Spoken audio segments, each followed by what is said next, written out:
And they'll lay you down low and easy. And the lips that you kiss will say Christmas. Hear the mass that you travel the distance. You believe no lies. Dry your eyes and realize that's la la la la la la la la la la la la la la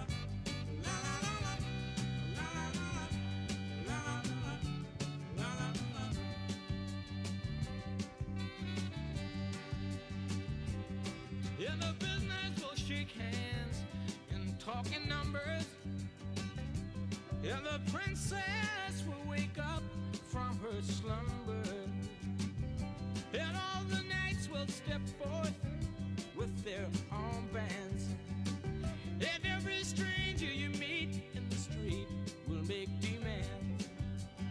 So believe no lies and dry your eyes and realize by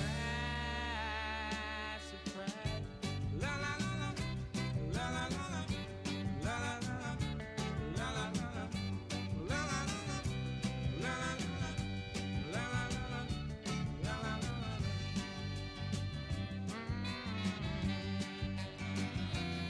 Yeah, we'll send you glad tidings from New York. Open up your eyes so you may see. Ask you not to read between the lines. Hope that you will come right in on time. Oh. Yeah, they'll talk to you while you're in trances.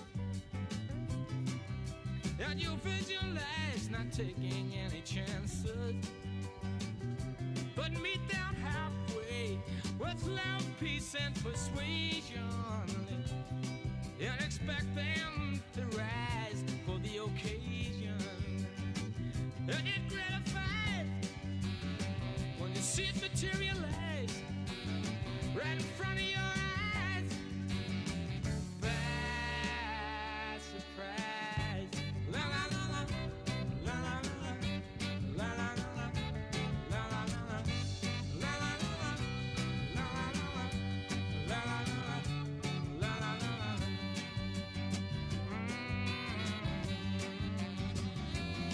Yeah, we'll sing you glad tidings from New York. Open up your eyes so you may see. Ask you not to read between the lines. Hope that you will come right in on time. Whoa, whoa, whoa. And they'll lay you down low in the easy.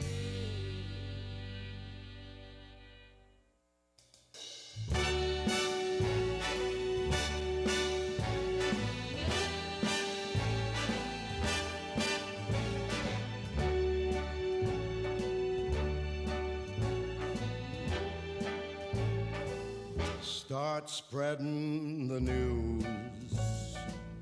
I'm leaving today. I want to be a part of it. New York, New York. These vagabond shoes are longing to stray right through the very heart of it. New York, New York. I want to wake up in a city that doesn't sleep and find I'm king of the hill, top of the heap. These little town blues are melting away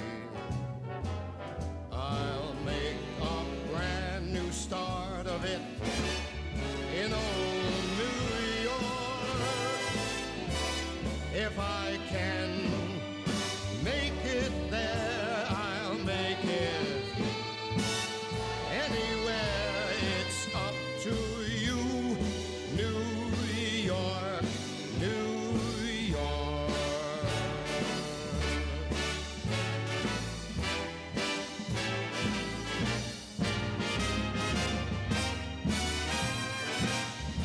New York, New York.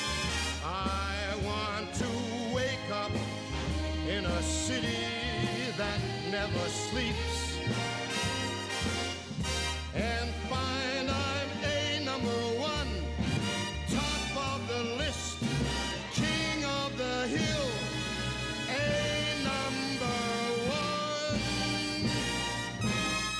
These little town blues are melting away.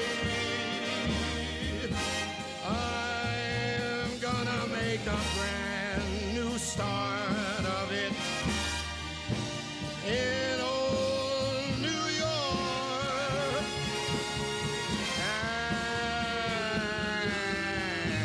And if I can make it there, I'm gonna make it anywhere. It's up to you, New York, New York, New York.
nights on Broadway, singing them sweet sounds to that crazy, crazy town.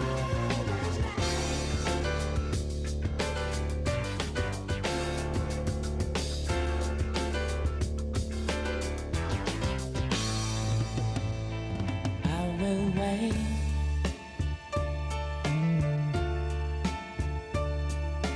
Even if it takes forever, I will wait.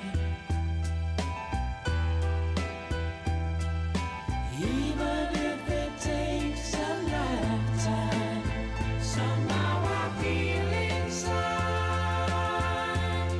you never ever left my side. Make it like it was before. Even if it takes a lifetime, takes a lifetime.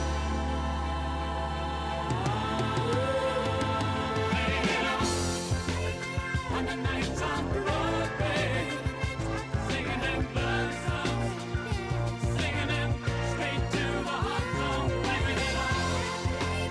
On the nights on Broadway, singing them sweet sounds to that crazy, crazy town, blaming it all.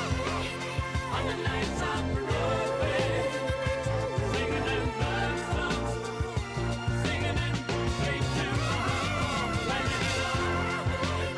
On the nights on Broadway, singing them sweet sounds, singing them crazy, crazy town, blaming it all.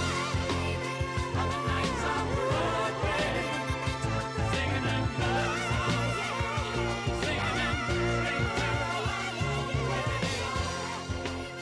On the nights on Broadway, singing them sweet sounds.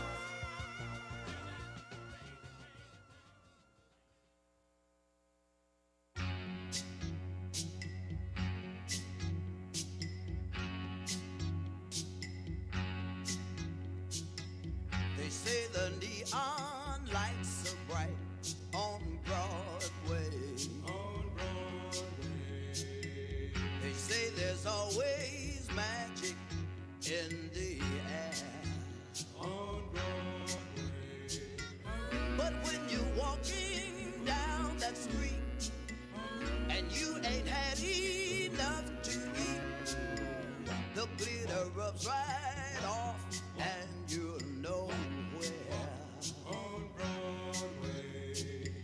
They say the girls are something else on Broadway. But looking at them just give me the blues.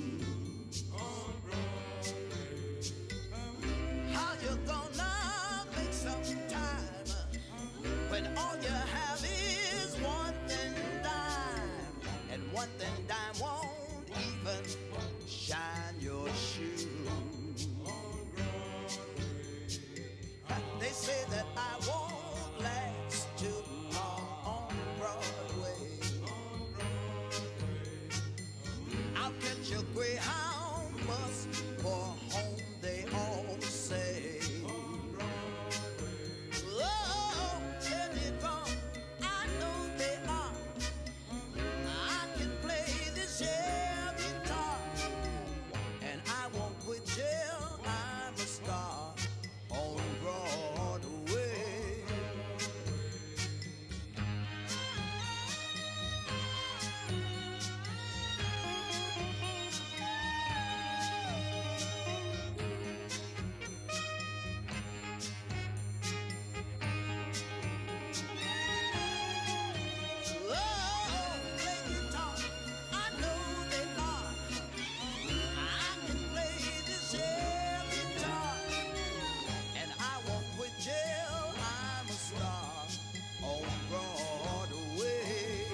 The folks you meet on like to plant my feet on the Brooklyn Bridge. What a lovely view from heaven looks at you from the Brooklyn Bridge.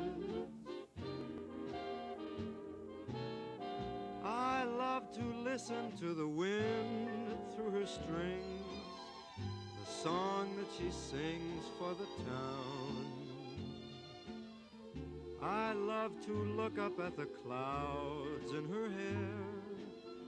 She's learned to wear like a crown. If you've been a rover, journey's end lies over the Brooklyn Bridge. Don't let no one tell you I've been trying to sell you the Brooklyn Bridge.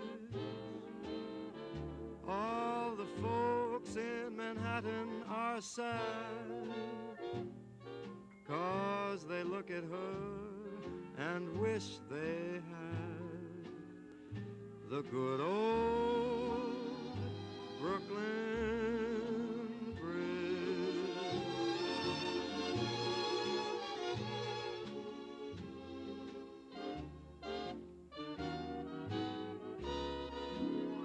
If you've been a rover, journey's end lies over the Brooklyn Bridge.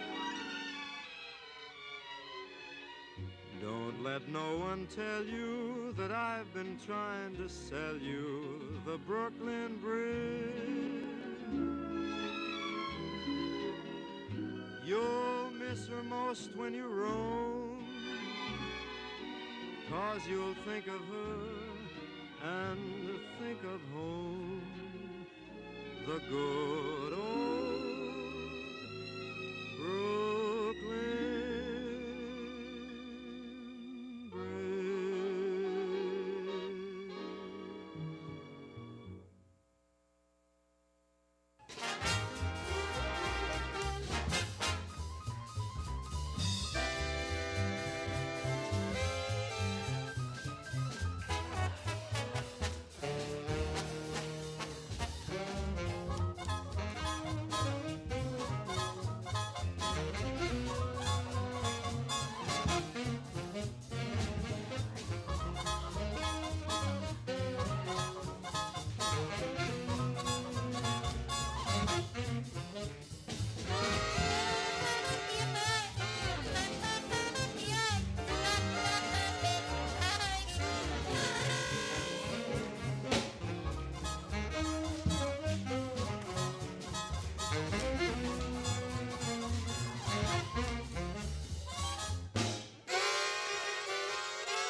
Shine, shine, shine now, Lord, Lord, Lord, Lord, like it shines on me. The only living boy in New York. The only living boy in New York.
diamond jacket, she's so intact, and she falls so softly beneath him. Jackie's heels are stacked, Billy's got cleats on his boots. Together they're gonna boogaloo down Broadway and come back home with their loot. It's midnight in Manhattan. This is no time to get cute. It's a mad dog's promenade. So walk tall.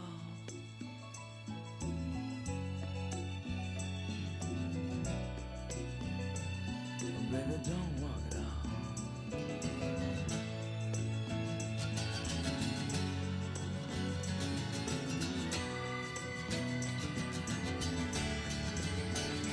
Fish lady, oh fish lady, she bakes them tenement walls. She won't take corner boys, they got no money, and they're so easy. I said, hey, babe, I'm easy. Won't you take my hand, walk with me down Broadway? Oh, mama, take my arm and move with me down Broadway, yeah. I'm a young man, I talk real loud. Yeah, baby, walk real proud for you. Oh, so shake it away. So shake away the street life, shake away the city life. And hook up to the train. Oh, hook up to the night train. Hook it up. Hook up to the train. But I know she won't touch the train. No, she won't take the train. No, she won't take the train. No, she won't take the train. Oh, she won't take the train. No, she won't take the train. Oh, she won't take the train. No, she won't take the train. She's afraid them tracks are gonna slow her down. And when she turns, this boy will be gone. So long. Sometimes you just gotta walk on. Walk on.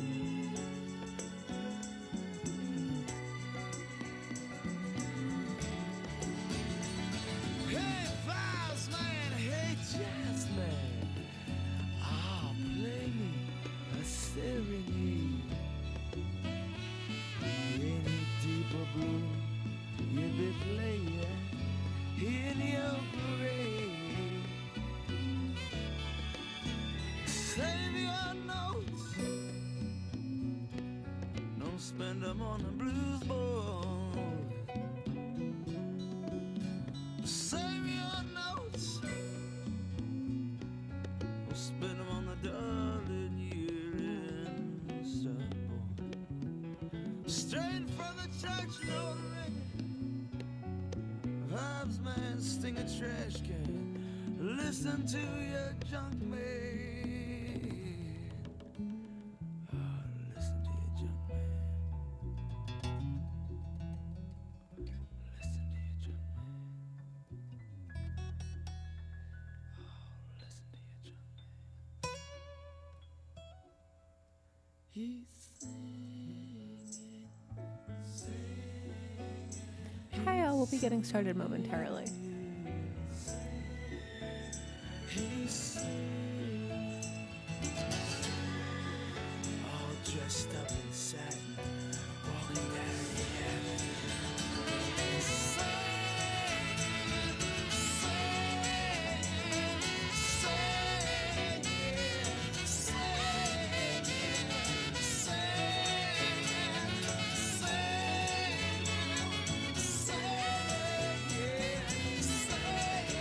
Yeah.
Good morning, everybody.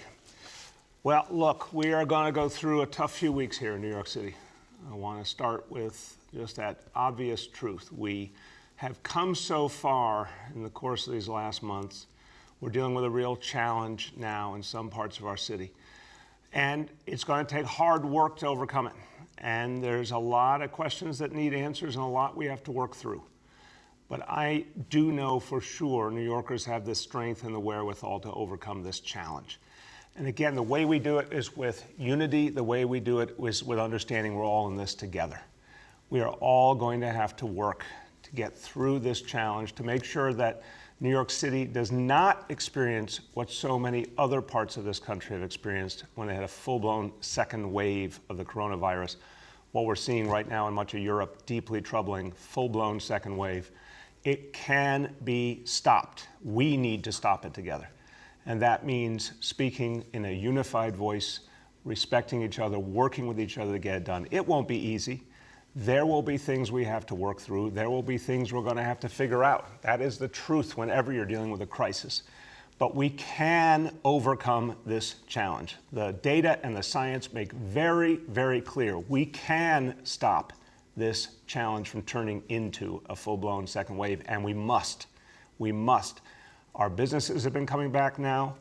Our schools are back. We need to protect this progress all over New York City. And the way to do that is to focus on the areas having a challenge, work with them, support them, work together, and overcome it. So yesterday, I went over the basic plan of how we're going to begin the pauses and the other activities in the new zones that were determined by the state of New York. And this goes into effect today. I want to go over some of the basics here of how this is being approached. We're going to keep getting people answers as we go along. We want to try and make this as clear as possible and as quick as possible. This is a turnaround that if we do it right could only take a few weeks. If we don't do it right, it could go a lot longer. So let's work together to get it right. Now, there's a lot of questions out there, obviously, and our job is to help people understand the specifics as much as possible. So let's go over the basics again. The state of New York determined a plan based on 3 color-coded zones, red, orange, and yellow. The red zone is a full pause zone. That means all schools, public and non-public, are shut down. Non-essential businesses are closed. No indoor or outdoor gatherings. Now, the orange zone is a quote-unquote warning zone. That means schools are closed, public and non-public, but most businesses can operate, but with certain restrictions. The yellow zone is what is called by the state a cautionary zone, and that is a situation where those areas are being watched. We're working on them. We want to make sure they do not end up with more challenges. Businesses are open, schools are in session, but there will be mandated COVID testing in the schools regularly and a lot of activity out in the communities to provide people education and support and free masks and obviously enforcement. Now the pause period begins today and in effect for a minimum of 14 days. We're going to work with the state at that point to reassess where we stand and if we need to go longer. Again, I've asked the doctors this repeatedly. Can this be overcome in 14 days? Yes, with extraordinary effort, it can be. With consistent effort, it can be. If we don't have that extraordinary effort, it might go longer, and none of us wants to see that happen. We're going to continue to remind people it is ultimately all about each and every one of you. So folks in the red zone in particular, red zones, orange and yellow as well. It is so much about what you do. It's wearing masks, it's social distancing, it's all the basics that are going to help us come back, and we need each and every one of you to be a part of it. Now, how were these zones determined? They're determined by the data. They're determined by the facts. They're determined by the test results. People have commented on this, but I want to go back to what the doctors tell us. I want to go back to the science. This is based on sheer numbers and facts, and these areas are examples within New York City of the extraordinary diversity that makes up the city. Brooklyn and Queens, 2 of the most diverse places on earth. A number of areas of Brooklyn and Queens affected. What they all have in common is the numbers told us it was time for real restrictions to turn the tide, and that's what the state and the city fully agree on. Now, how do you know what zone you're in? This is a very fair question. People need answers.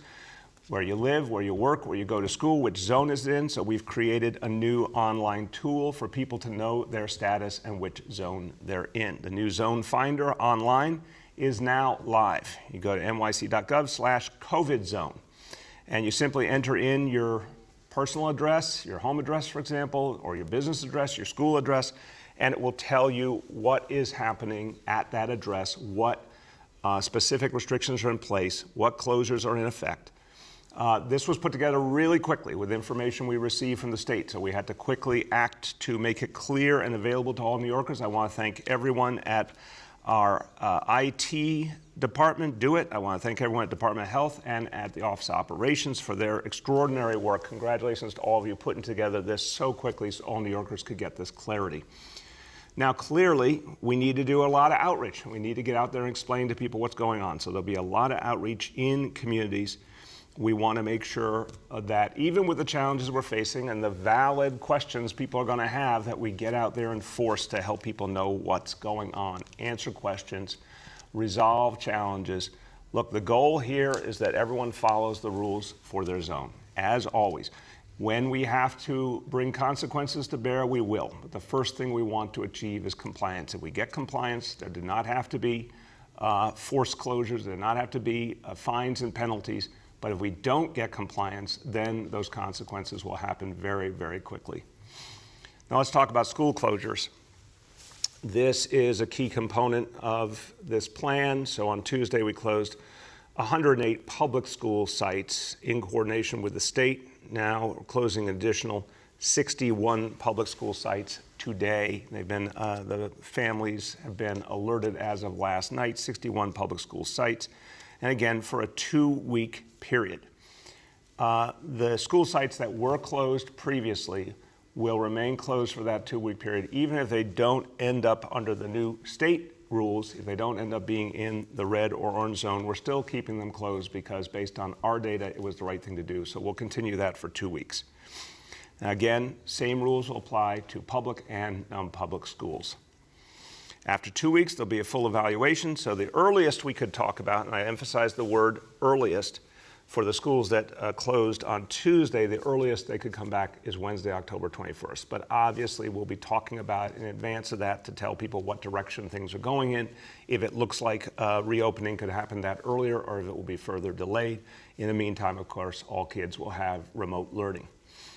Now, testing, obviously such a crucial piece of this, so let's talk about testing in schools. For weeks now, we've been preparing for the medical monitoring that will be happening in every single New York City public school. That will be happening monthly. I want to make very, very clear, all staff, all students, we need full participation. It is a requirement of being part of the in-person school community. So we're sending out additional guidance to parents to make that very clear. And we have sent out the forms to parents, both online and in paper, to sign up to get their children tested. This is good for everyone to know what's going on in each school. And of course, every family will get the test results. You saw the great video the other day, how easy it is now. These tests are very quick, very easy. They're free. They're at the schools. We're sending out the information again, urging all parents to sign that consent form, get it back immediately. Lots of parents now are responding. I want to thank all of you. We need everyone to respond. This medical monitoring, the surveying begins tomorrow, Friday, in some schools, and then it will grow out over the coming weeks. Now, families, of course, have questions. We want to answer the questions. We want to listen to any concern a parent has and answer it. They need to talk to medical personnel, connect them to medical personnel. We want to make it easy and clear. We're happy to have that conversation, whatever language a parent speaks. So our job is to make sure that parents really understand why it's important and get their questions answered. And to help parents know that we want to answer their questions and to help give them clarity about this approach, we've put together a new video featuring our very own health commissioner. And I like to remind people, he is not only our health commissioner, he is a parent himself. And his wife happens to be an assistant principal in our schools. So he knows a whole lot about our schools and kids. So here's a new video featuring our health commissioner, Dr. Dave Choksi.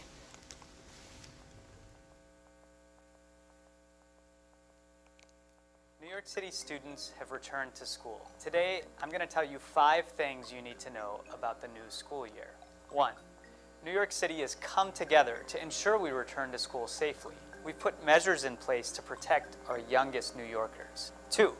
To keep students and staff healthy, COVID-19 testing is coming to schools. We will test a random sample of staff and students from first graders all the way to 12th graders in school 1 day a month. 3. COVID-19 testing in schools begins in October. These tests are free, safe, and easy. And the test results will be quick. Results will be delivered to you and your child's school within 48 hours or less. 4. We need families to participate. This means we need your consent as soon as possible. We strongly encourage you to provide consent for your child to take part in testing. This is critical in our ongoing fight against COVID-19. 5. With your help, we will keep our students, their families, and the entire school community as healthy and safe as possible.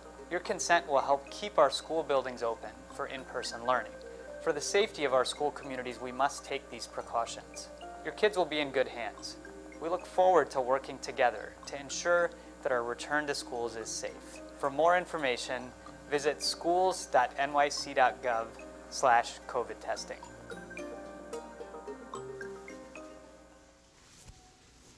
Well, I really appreciate Dr. Choksi making that video and making it so clear, and he is the city's doctor, so I think for all parents to hear directly from him is so important. And look, this is for the regular testing we'll be doing every month, every school within the Department of Education. And the state will be putting out their plan as well for a different approach, and that is the weekly testing for the schools in the yellow zone that the state determines. So those schools that fall within those yellow zones will have weekly testing. It's a different effort entirely from what we just described, the ongoing monthly in every school all over the city. The weekly testing just in the yellow zone schools will begin next Friday, not this Friday, next Friday the 16th. And that is going to be another crucial approach to help us know exactly what's going on and how to address things best. So again, it all comes down to testing, and I want to keep emphasizing this for all New Yorkers.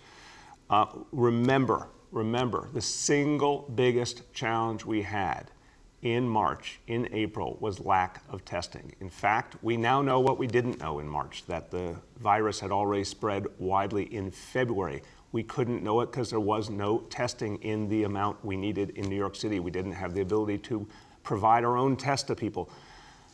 There's plenty of time to talk about that history in the future, but what we do know is where there is a lot of testing, it helps our health leadership to pinpoint the response, to act quickly. The more people participate in testing, the more impact we can have. So this is why, as we have added more and more testing over the months, it directly correlated with our ability to turn around the situation and all those months where we've kept the positivity level for this virus so low.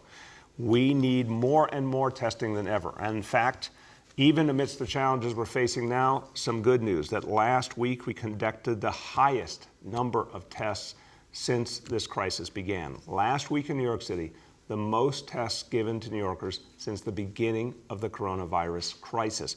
250,000 tests for the whole city. We need to keep going. We need to keep making sure more and more people in every neighborhood participate in testing. Now, the good news is the turnaround time for the results has now become the shortest we've ever seen. For citywide average turnaround, including for urgent care facilities, we're now at around a 2-day turnaround with results on average. For tests taken at health and hospitals facilities and health department facilities, meaning all public facilities, that turnaround is down on average to 1 day. So that's a great improvement. So everyone, testing. If you have not been tested, get tested. If you haven't been tested in a while, get tested. If you're living in one of the areas most affected, get tested. And if you need to know where, go to nyc.gov/COVID test or call 212-COVID-19 to find those locations. Now, let's talk about another crucial piece of fighting back against this danger of a second wave. And what we're seeing in these areas, We need, of course, in addition to clarifying rules and educating people and providing masks, we obviously need enforcement. So we had teams out in the red and orange zone areas, 2,000 inspections yesterday, 36 summonses, 7,000 inspections since last week that led to 104 violations being given. Now, again, where we need to shut something down, we will. We've done that even before the state's declaration. We've shut down stores when needed. We've shut down schools, both public and non-public, when needed. Wherever we need to, we will. And the rules now and the restrictions are even more clear. We're not looking to do anything painful for people. We know this is tough. We want everyone to work together and cooperate. We know for small business owners particularly it's going to be a really tough time, but we have to follow these rules and we will enforce them. Now, before we go to our daily indicators, just an important note on another topic, but this is a deadline I want to make sure everyone is aware of because so much is happening nowadays, but obviously one of the most important things will determine so much of our future is the election in 26 days. And in fact, the deadline for registering to vote is right upon us now. So with everything else going on, if you have not registered to vote and you want to participate in this election, this Friday is your last chance. You have just today and tomorrow to get registered if you are not already registered. And again, the election, of course, is November 3rd, but early voting begins as early as October 24th, so it's right around the corner. 3 ways to register to vote if you're not registered: in person or online through Department of Motor Vehicles. And a reminder, if you do it online, you print out the application and you have to get that application postmarked by tomorrow, October 9th, when you mail it in. You can also download a registration form at vote.nyc, or of course you can register in person at any local Board of Elections office or any city agency with voter registration forms. So the bottom line is literally the most important election of our lifetimes. Everyone's voice should be heard. Register to vote by tomorrow so you can be a part of it. Okay, let's go over the daily indicators. Number 1, daily number of people admitted to New York City hospitals for suspected COVID-19. That threshold is 200 patients. Today's report, 89 patients with a confirmed positivity level for COVID of 22.7%. 2 is the new reported 7-day average for new cases, and that threshold is 550 cases. Today's report, 526. And 3, percentage of people tested positive citywide for COVID-19, threshold 5%. Today's report is 0.33%. And on the 7-day rolling average, today's number for the 7-day rolling average is 1.56%. Let me say a few words in Spanish, but just before I do, want to make sure people know that we're not having a press conference tomorrow and we'll resume next week. Monday is in fact a city holiday, so the next scheduled press conference will be for Tuesday. A few words in Spanish. Hoy iniciamos un cierre de escuelas y negocios no esenciales en ciertas áreas de Brooklyn y Queens por 2 semanas.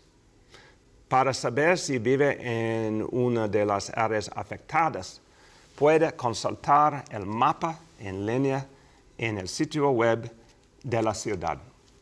Le pedimos a todos los neoyorquinos luchar juntos contra el coronavirus, usando máscaras, manteniendo la distancia social y tomando la prueba, incluso si no hay síntomas.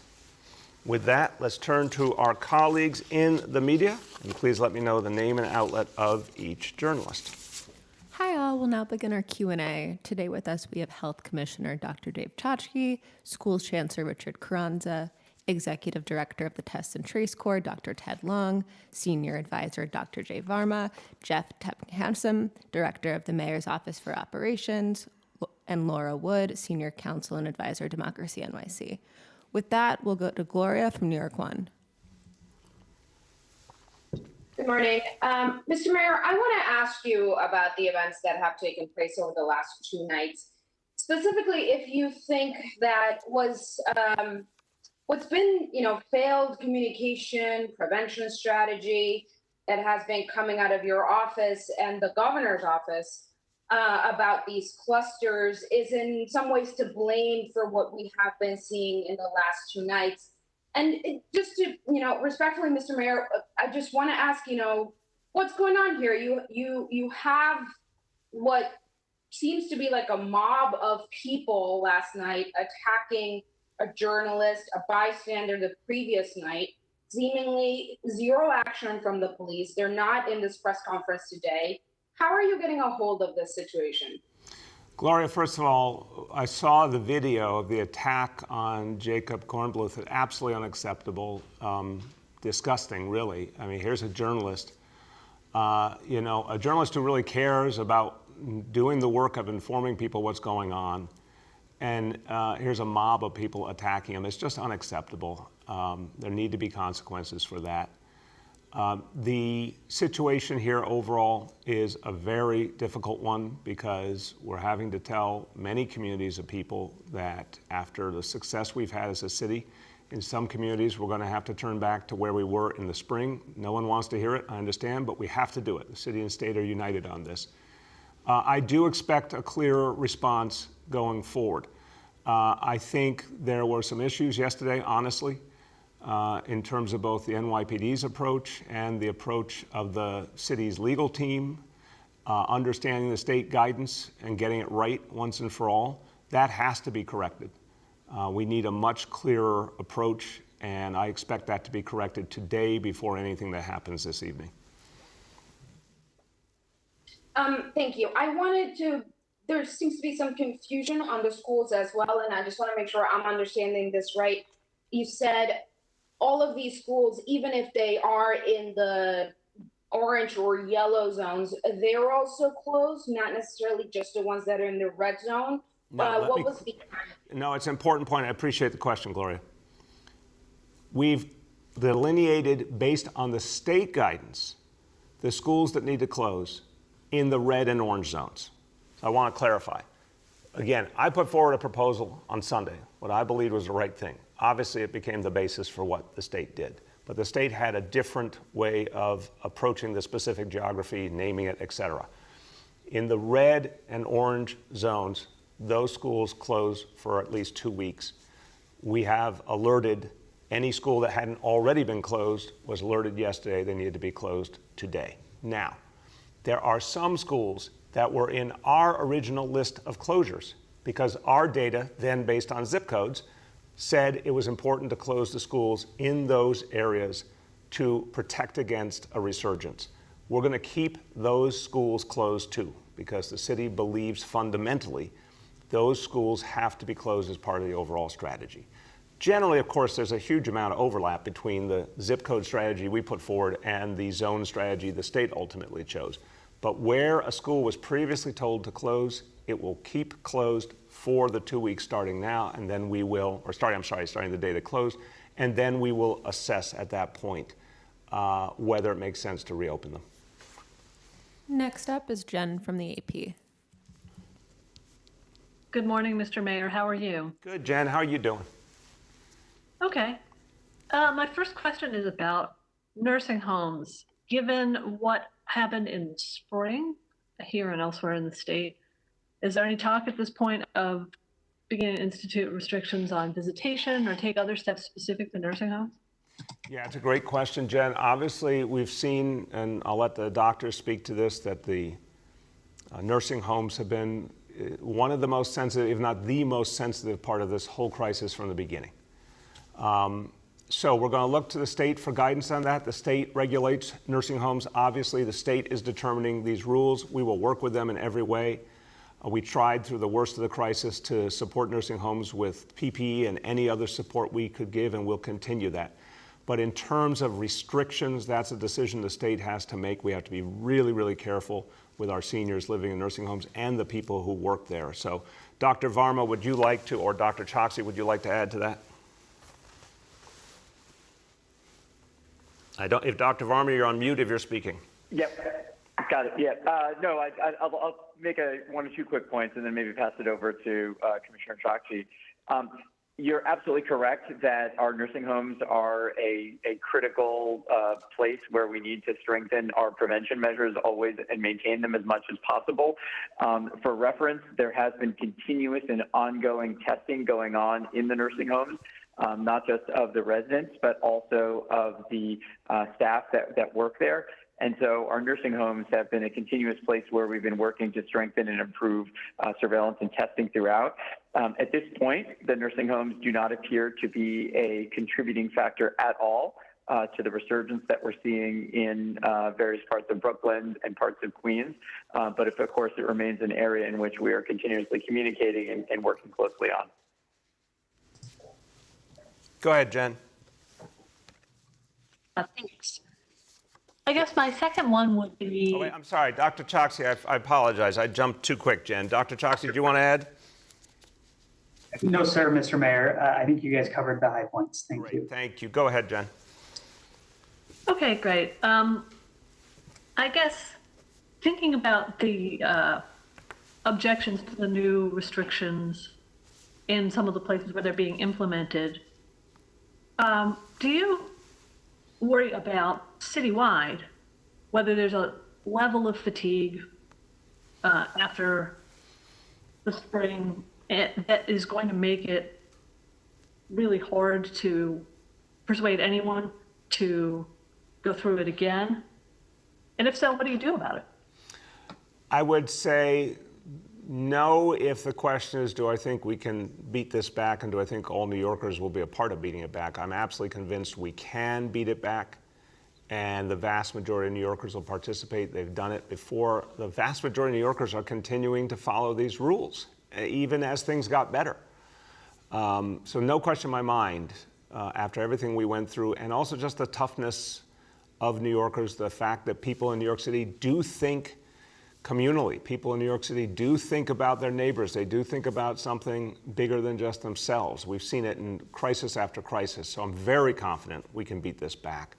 But at the same time, of course, there's going to be some fatigue. And of course, it gets harder to do this with every month. And in some ways, it does lead people to let their guard down a little bit. And that always leads to the potential of the disease coming back into our lives. But what's very different here than other places that are seeing these widespread resurgences, I think that we've had particular devotion to the data and the science here. We talk about it every day. We put it out very publicly. There's a wide level of understanding amongst New Yorkers. New Yorkers never really let down their guard and continued to be cautious and continued to follow the rules overwhelmingly. So, of course, there's some fatigue, but not the kind of fatigue that has to lead to a resurgence. We're sounding the alarm, and I believe the vast majority of New Yorkers are going to hear it and act on it. Go ahead. Next up, we'll go to Marcia from WCBS. Good morning, Mr. Mayor. How are you doing today? Good, Marcia. How are you? I'm great. I have a question for you. It has to do with what appears to be different levels of policing depending on where the demonstration was. For example, 2 weeks ago in Washington Square Park, there was a heavy police presence, police in riot gear on bikes, a lot of arrests. But the last 2 nights in Borough Park, there's been very few police officers present. The pictures show a little less police presence, a gentler decision to deal with the community that way. No arrests either night. And I wonder why there appears to be a difference in the response to in Borough Park compared to previous demonstrations. Well, I would say, first of all, Marcia, I want to set the framework of what I've seen with my own eyes now for months. The vast majority of demonstrations in the city of all persuasions, all across the political spectrum, over the last 6 months or more, have been peaceful, and the NYPD has had a presence but has stayed back and, of course, let peaceful protest continue. That's been the norm for decades in the city. That's how it's been the vast majority of times. Anytime, unfortunately, where there has been violence towards individuals, towards property, of course, violence towards police officers, unacceptable, all of that unacceptable. There's been more response. What we have here is something where we absolutely must have consistency of response. We have to ensure that all communities are treated the same way. I think we had a difference last night than the night before. The night before was something that was not expected in terms of a crowd, and there was very limited police presence. Last night, my understanding is there was much more police presence. But as I said earlier this morning, we need to get very clear. We're in a different situation now. It's the first time we have had the reimposition of restrictions since this crisis began. That comes with additional legal tools for the NYPD. The lawyers all have to get on the same page. The NYPD has to get on the same page with the lawyers. And I expect from tonight on a much clearer approach to enforcement. It's crucial all New Yorkers understand that everyone's going to be treated the same. And in fact, where there's restrictions in place, the bar goes up, meaning it's going to be even more important to ensure that people are safe and the NYPD intervenes whenever there's a problem. Go ahead. But Mr. Mayor, people are saying that there hasn't been an even-handed approach, that there was a lot of violence in the last 2 days. You saw fires, you saw people assaulted, no arrests, and the video that we have shows a very light police presence compared to numbers of other situations where there's been a heavy police presence. And I guess the question also is, what's going to happen tonight? The rules are now in effect. It means that you can only have 10 people in a synagogue, and there's no mass demonstrations. So if there's a demonstration tonight, what are you instructing the police to do? And what do you say to people who say that there is an uneven response? Again, Marcia, I disagree with you on the level of presence based on the reports I received, that there was much more police presence last night than the night before. But what I think is absolutely right is we need a very, very clear message to all the communities affected and to the people in New York City about how tonight is going to be handled. I'm, again, instructing the NYPD and the law department and the legal experts on this to get together, come up with a single clear standard, put it out publicly today so everyone knows exactly what will happen. We must have consistency in our approach to these issues in every part of the city, and that's what we'll do. Next up, we have Michael from the Daily News. Morning, Mr. Mayor. How you doing? Good, Michael. How are you? I'm good. So I had a couple of questions. The first one has to do, again, with the situation we saw last night in Borough Park over the last couple of nights. And so I wanted to ask you, why haven't any arrests been made in this attack that was caught on tape? And just to piggyback on that, there have been charges that the response in Borough Park has been anti-Semitic, which, doesn't seem to be borne out by the facts. But I'm wondering what you think of those kind of criticisms that this kind of charge of anti-Semitism is being lobbed at the city. We're trying to save lives, Michael. We're trying to save everybody's lives in every community. We're trying to protect people from a virus that took the lives of tens of thousands of New Yorkers and that shut down this whole city. This is only about the data and the science, and we're applying it evenly to all communities with respect, with understanding. There's been dialogue for weeks and weeks with community leaders, engaging them, warning them of the danger, trying to get everyone involved to help address it. And overwhelmingly, people have gotten involved, have worked together. And I expect that the vast majority of people will keep working together to overcome this. Go ahead. The second question isn't related to the first, but on more than one occasion during these press conferences, you said, and I understand why, that that the press office or that your team will get back to reporters on things. And there's a question we asked yesterday, and I appreciate you taking my questions today on your call for an investigation into this ballot issue with this printer. Yes. We still haven't received an answer on that. And I guess on a related note, the family of Donald Spate, which I wrote about and asked about a week or two back, they said they never heard from you guys on that issue. And I'm wondering if you could update us on those two things. So On the second one, I remember your question, and I instructed people to follow through, and I want to confirm exactly what happened. I can't do that right this minute, but we will do that today because we want to make sure we follow up on all these things. On the question of the Board of Elections, in fact, we had a discussion immediately after the press conference based on your question to clarify once and for all if this is something that the city could proceed on, or because the state regulates the Board of Elections, whether it would have to be referred to the State Board of Elections or whatever state investigatory body. That was supposed to be resolved yesterday. So Bill Neidhart's here in the room, and if he has an answer, he's going to hand me a note, and I will announce it to you before we leave today, or else he'll get it to you. But we do, I believe, have that answer now and can get it to you in a moment. Next up, we have Ari from The Forward. Good morning, Mr. Mayor. Hey, Ari, how you doing? I'm doing all right, thank you. I wanted to ask about this question of legal issues between the city's legal team and the police department. I've been watching your press conferences, and the rules seem fairly clear. So what are the issues between, as you described it, the city lawyers and the NYPD? What is not being communicated, or what needs to be communicated, what needs to be determined? Ari, it's a fair question. I'm not going to get too far into the weeds, but I'll just give you the overview point. I do understand we've had a situation where we have gone through different phases of this crisis. For the last months, we had a sustained period, 3-4 months, where things were pretty stable. And the question of how protests should be handled, again, across the political spectrum. We've seen every kind of protest, from what we saw in Staten Island over the weekend to what we've seen in Washington Square Park. Whatever you name it, we've seen the whole spectrum.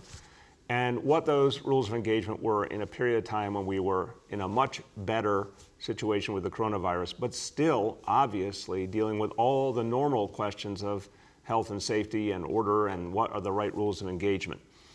Now we have something new. We have specific zones delineated not just by the city, but by the state of New York in response to a health emergency. I think there still needs to be clarity about what that empowers the NYPD to do, not only vis-a-vis very specific things in these rules, like stores, for example, but specifically on the topic of protest. I do understand there's a nuance there. Again, I think that should have been resolved yesterday. It needs to be resolved today. So my clear instruction that I've sent out through my team is NYPD, Law Department, everyone else pertinent, same page. If we need any consultation with the state, do it now. Announce it this afternoon, exactly how things are going to go down. Apply those rules consistently. Let the people see that consistency across any and all communities. Go ahead, Ari. Thank you. I also wanted to ask about something you mentioned as well earlier about trying to communicate the rules about the new restrictions to the affected communities, especially to the Orthodox communities. There's a lot of widespread frustration in these communities with the restrictions. There's a lot of skepticism about the state testing results. There's a widespread assumption that the community has herd immunity. What is the plan other than speaking to community leaders to communicate the science and the necessity of these restrictions, or are you leaving it to the community leaders to try and make that case for the importance of the restrictions? Let me say this. First of all, there is no herd immunity. We've been over this, but I think it's really important to say, and I want Dr. Choksi to speak after me about that. Second of all, the tests are absolutely crucial. They tell us a lot. This whole assumption that somehow the tests are faulty just isn't true. The tests tell us what we need to do to be able to protect people, and that's been true throughout this whole crisis.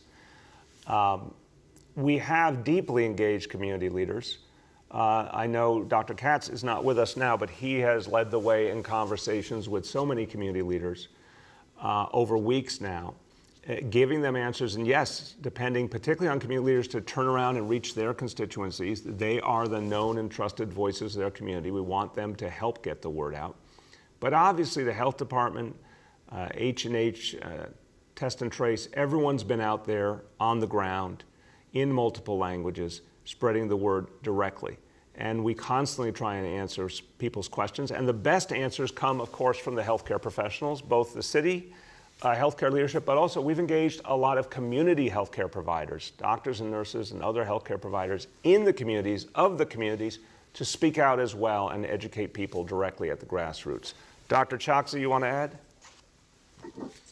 Yes, sir. Thank you. And thanks for the question, which allows us to yes, reinforce some of the facts for the situation. Number one is there is no herd immunity in any of the neighborhoods where we're most concerned or any other neighborhood in New York City. This is so important to ensure that people understand that unfortunately the coronavirus continues to be very infectious, continues to spread. And so we have to take the precautions that we are embarking upon.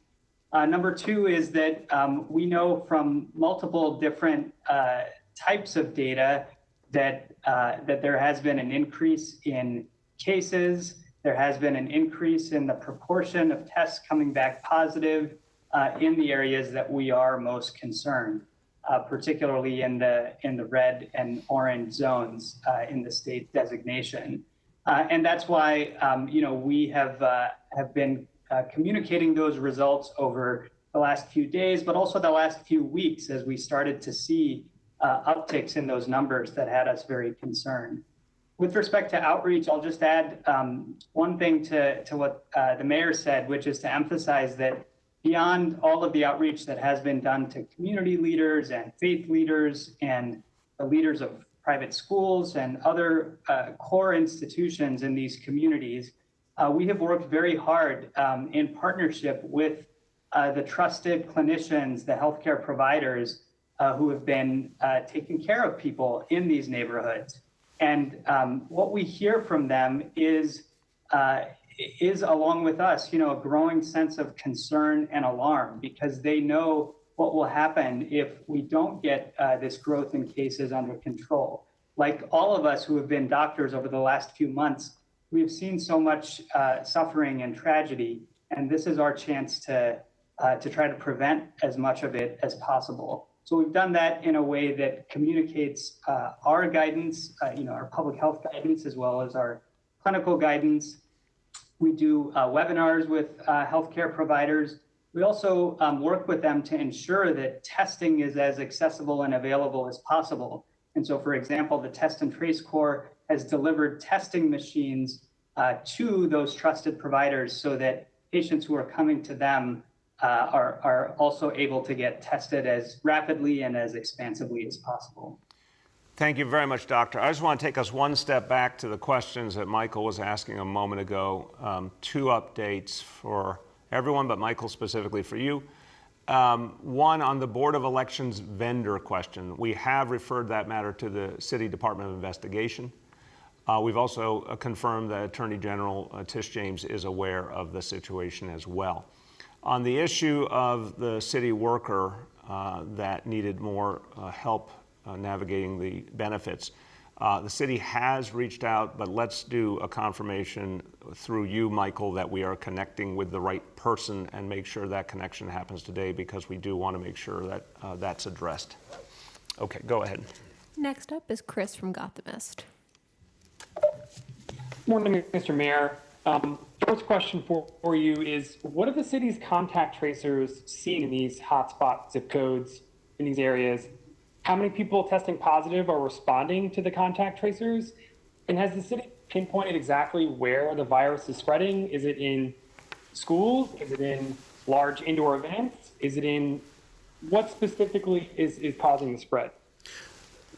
Chris, appreciate the questions. I'll turn to Dr. Long to describe the specific efforts of Test and Trace Corps and what they're experiencing, and then Dr. Varma, Dr. Choksi can join in on the bigger point.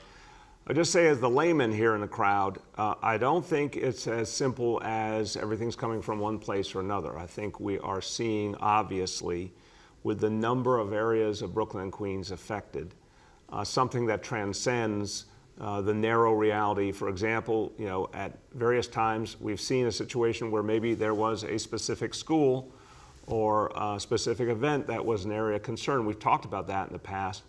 this is something much bigger. And it's not just New York City, it is throughout the metropolitan area. And there's been obviously an interplay between Brooklyn and Queens, with areas of Nassau, Orange County, Rockland County, even New Jersey. So this one, I think, is a bigger reality, and we have to address it very aggressively and quickly to ensure that it is contained. So Dr. Long first, followed by Dr. Varma and Dr. Choksi. Thank you, sir. So in terms of contact tracing, we're seeing a lot of transmission among close contacts and among household members. In particular, in terms of the results we've seen when we do the actual tracing, is we have contracts with 39 community-based organizations to get the word out about what we're doing, why it's important, and how working together will suppress the coronavirus if we do this together with our communities. That's resulted in 80% of people, when we call them, are picking up the phone. We're reaching 80%. Across the rest of New York City, we're reaching a higher number, 90%. So we have a little bit more work to do there with our communities. But interestingly, among the communities of concern that we're referring to here, we call them every single day, every case that we talk to, everybody newly diagnosed with coronavirus. And they actually are more compliant, meaning they confirm more often for us. 98% of the time, that all cases confirm for us that they are isolating appropriately at home, are not going out there risking transmitting the virus to others. So we have a bright spot there that our communities, when we're able to get through to them, they do understand the concern here. Our CBOs are educating them about why this is important and that we can work together. Go ahead, Dr. Varma. Dr. Varma, are you on mute? This is a running joke here. Do we have him or not? Oh, right. Can you hear me now? There you go. Can you hear me now? Okay. Yeah, just a few additional points because I think this is a very critical question. In addition to the data that Ted reported about the contact tracers, I think another trend that we're seeing is that the proportion of people that are reporting that they recently traveled as a risk factor has declined over the past few weeks. And this is an implication then that we're getting more transmission locally here in New York City as opposed to imported.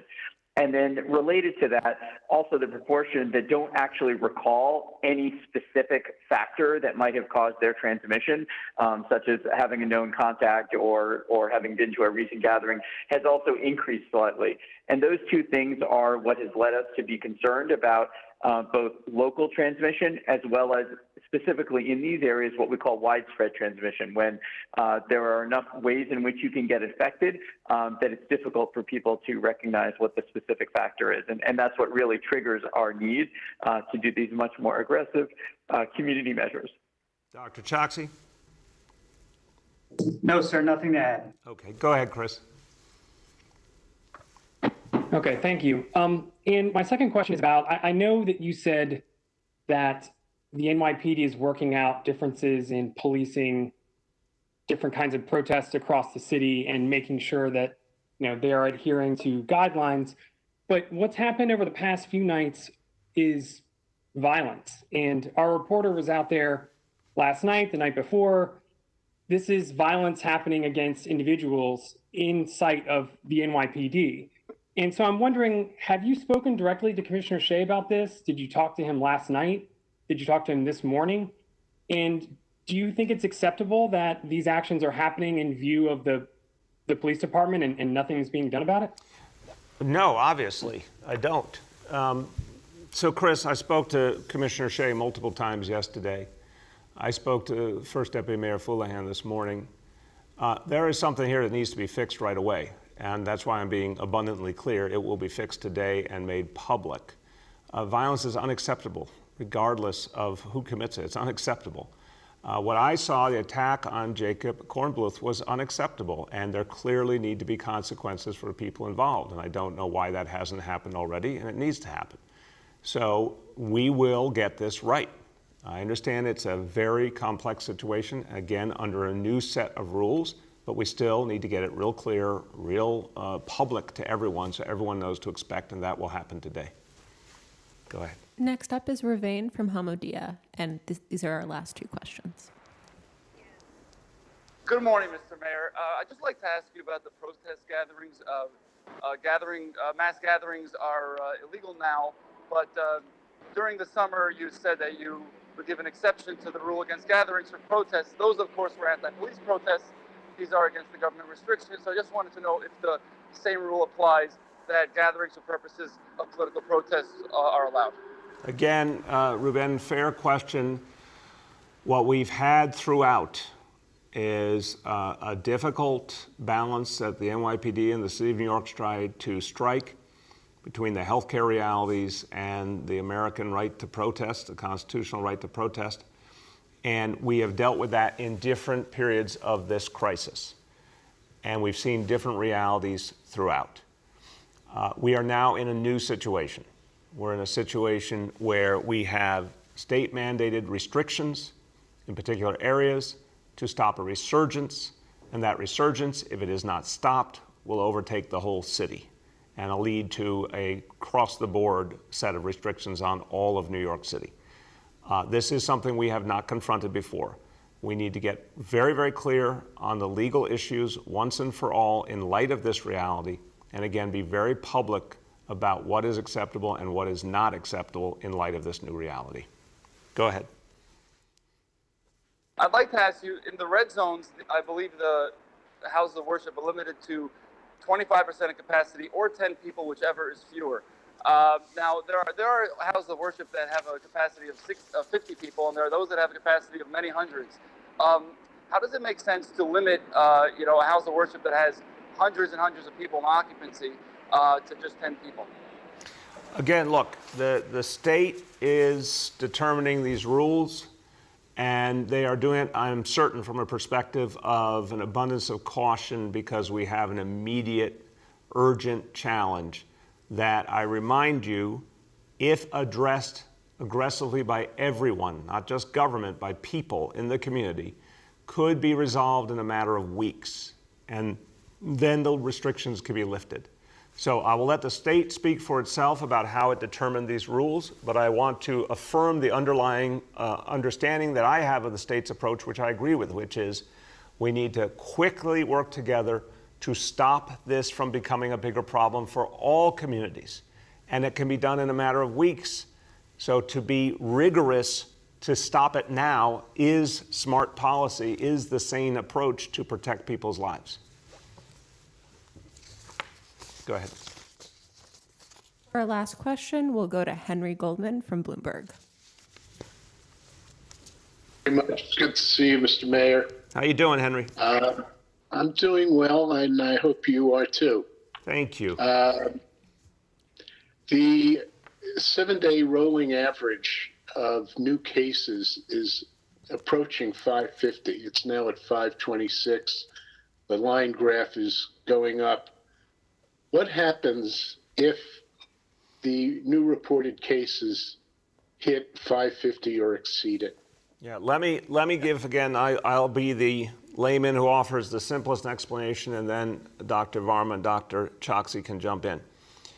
You see three measures now that we're talking about regularly that we really have resolved are the clearest, most helpful. And obviously, there's some real difference in the measures at this point. We thank God. We know there could be some big challenges ahead, obviously, in terms of hospitalization, but right now it remains overall low. The case numbers have gone up a lot, but that is also due, Henry, to a lot more testing than we've ever had. As I announced, 250,000 tests last week. We've never gotten to that level before. The daily percent positive, obviously the most compelling number is the 7-day rolling average on daily positivity. That's it, 1.56% today for the whole city. We want that to go down for sure, but compared to so much of this country and compared to much of the world, that would be considered, an outstandingly low percentage. So overall, I think we are very clear about our direction, our ability to keep things in check. But what we do know is certain areas of the city need deep restrictions to ensure that we don't have a bigger problem. So I would say if it was not such a localized problem, we'd be having a different discussion. If all of these indicators were moving in unison, we'd be having a different discussion. But right now, we know the thing we need to know, which is where's the problem, what do we have to do about it, and that's what we're acting on. Dr. Varma. Allow me to start, Mr. Mayor. This is Dr. Choksi. Go ahead, Dr. Choksi.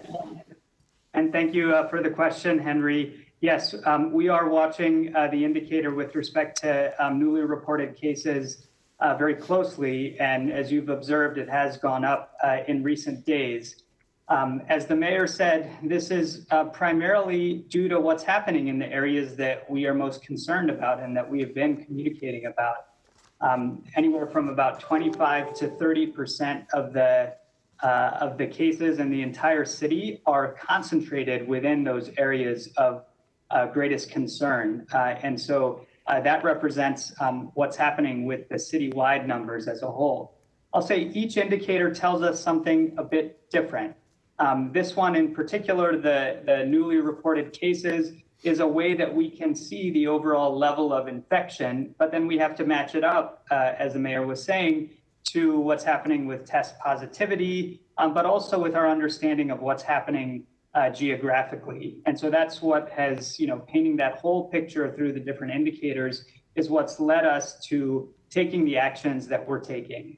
The localized restrictions in the areas of greatest concern, ramping up all of our testing citywide, continuing to watch the other indicators, not just in those areas of greatest concern, but also in other neighborhoods citywide as well. Thank you, Doctor. Dr. Varma, you want to add? Yeah, I would just briefly note that, the reason we originally settled on these milestones and these thresholds was because we wanted to use them like warning lights, signals that would tell us that we needed to take stronger action.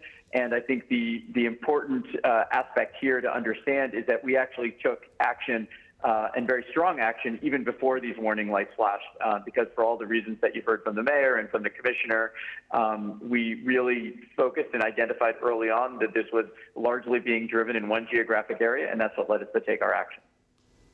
Good. Go ahead, Henry. My other question has to do with access to the city data. For more than a month, I've been trying to get the data on 7-day average infection rates and new cases by zip code. This is obviously data that the city has, and yet you don't release it on request, nor do you post it on your website. It would be very helpful and transparent for the people of New York to know zip code by zip code what the 7-day infection rate is and what the level of new cases is on a 7-day rolling average. You have the data. Why won't you share it with me and the rest of the public? All right, let me start and turn to Dr. Choksi.